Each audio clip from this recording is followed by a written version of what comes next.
The rain came down in sheets that October evening, turning the alley behind Maple Street into a mirror of reflected streetlights. Marcus Bennett was taking a shortcut home from his second job, the dishwashing shift at Romano's Italian restaurant. At 48, he'd learned to navigate the city's back streets efficiently. Every minute saved meant another minute with his daughter, Lily, who'd be waiting up despite his reminders that 8-year-olds needed their sleep. Marcus was a tall man with dark hair showing silver at the temples, wearing a simple gray t-shirt and worn jeans that had seen too many wash cycles.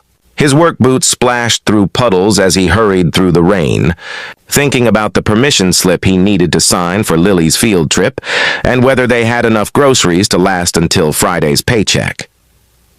That's when he heard it. A woman's voice. Tight with pain and fear. Please don't hurt me. I can't walk. Just take whatever you want and leave me alone. Marcus stopped dead, his heart suddenly pounding. The voice came from deeper in the alley, near the brick wall where the streetlights barely reached. Rain obscured his vision, but he could make out shapes, someone sitting on the ground and 2 figures standing over them.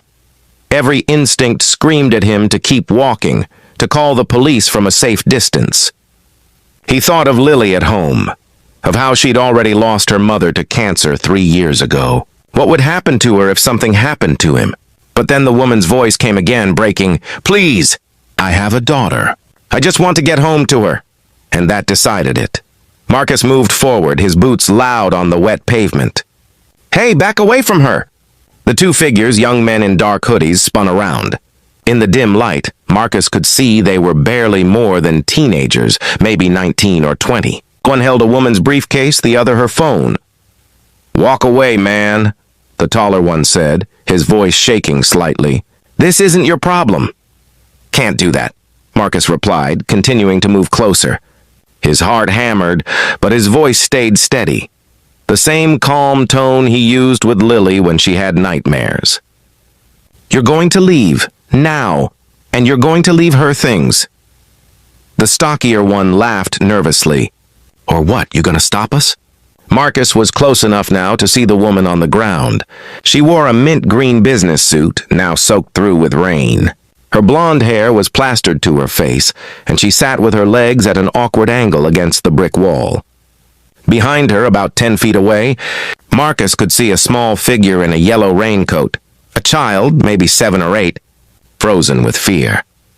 The sight of that child in the yellow coat, the same age as Lily, sent a surge of protective fury through Marcus. Look at me, Marcus said, his voice dropping lower, more dangerous. Really look. I'm a father.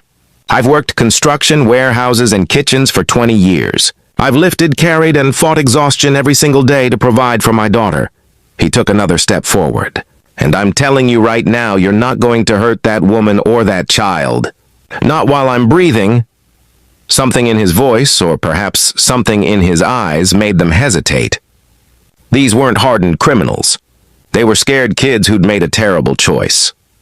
We just wanted money, the shorter one said, and Marcus could hear actual tears in his voice. We didn't want to hurt anyone. Then don't, Marcus said simply. Leave now.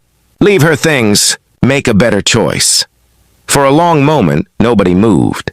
Rain poured down between them, and somewhere in the distance, a siren wailed. The taller one dropped the briefcase. This is crazy. Let's go. He grabbed his friend's arm. They ran, their footsteps echoing off the wet brick, leaving Marcus standing there with his heart still racing and his hands shaking with adrenaline he'd been holding back. He immediately turned to the woman. Are you hurt? Did they? I'm okay, she said quickly, her voice still trembling. I'm okay, but I can't stand up. I have a spinal condition. I can walk short distances, but I fell, and now... She gestured helplessly at her legs. Marcus knelt down beside her, careful not to crowd her. My name is Marcus. I'm going to help you, okay? Is that your daughter? The woman's face crumpled. Yes, Sophia, she's 7. We were working late at the office, and I thought the alley would be faster. She started to cry, the fear and shock finally breaking through. It's okay, Marcus said gently. You're safe now. Both of you."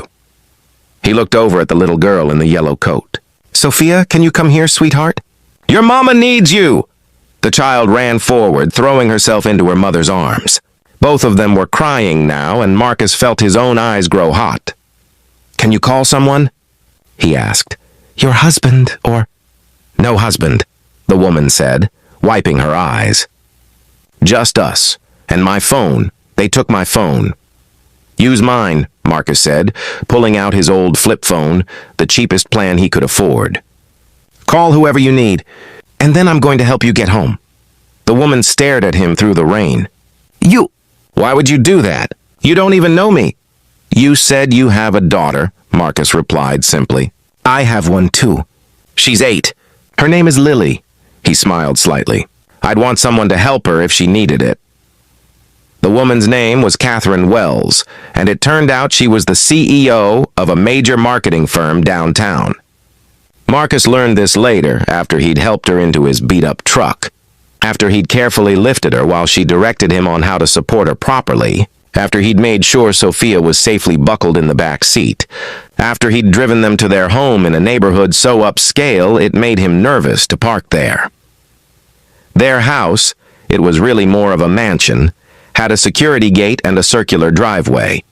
Marcus helped Catherine to her door, carried Sophia when the little girl's legs gave out from exhaustion and fear, and waited while Catherine disarmed the alarm system with shaking hands.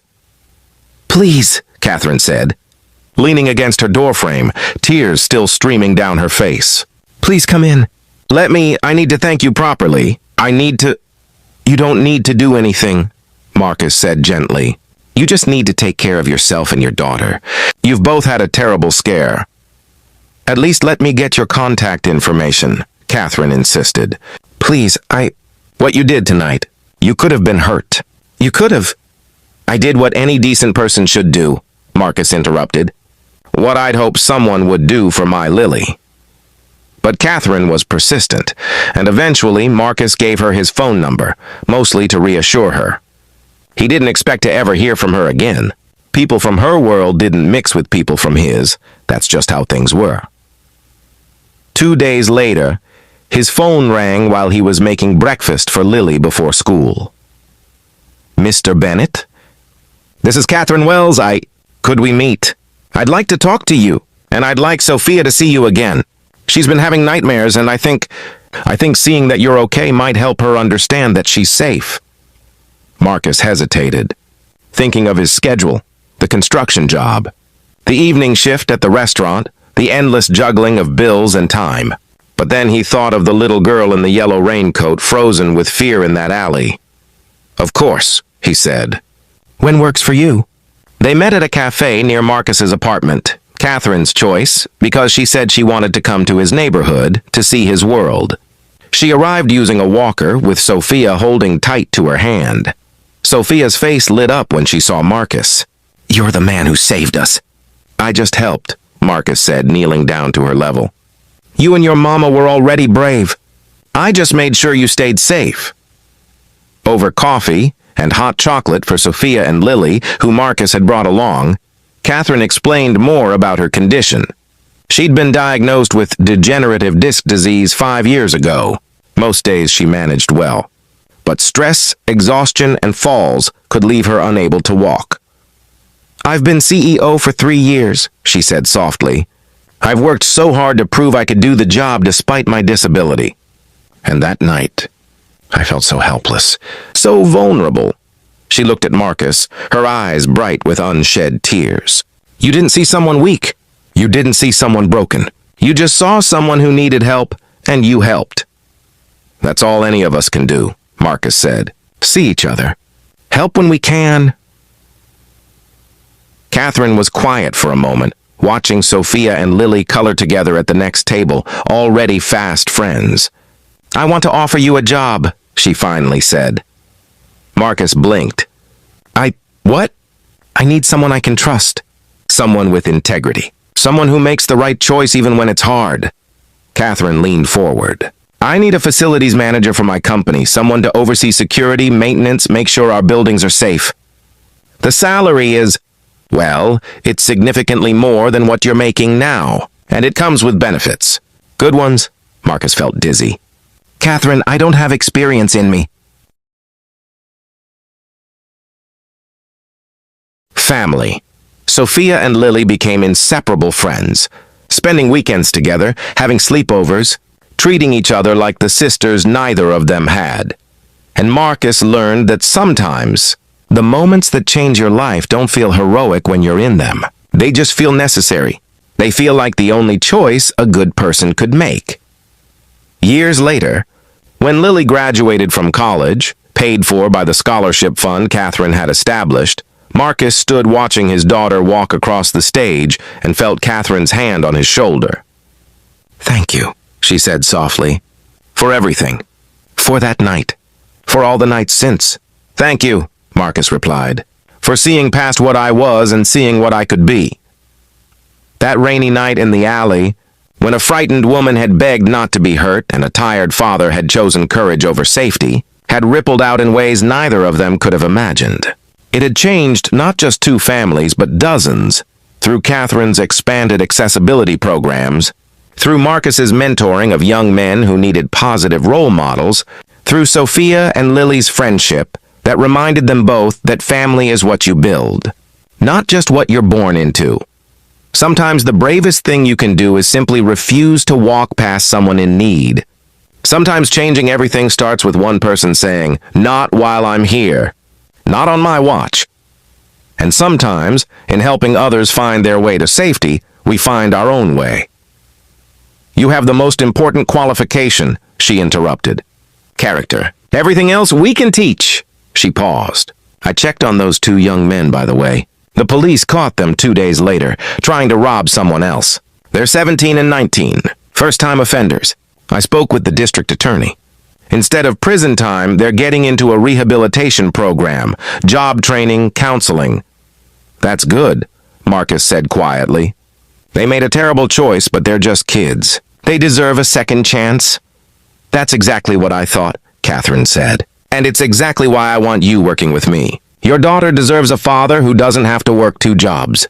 And I deserve to work with someone who reminds me what integrity looks like."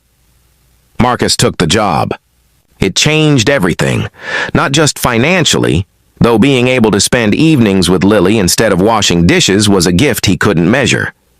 But more than that, it gave him purpose in a way his other jobs never had. Catherine became more than his boss. She became whole.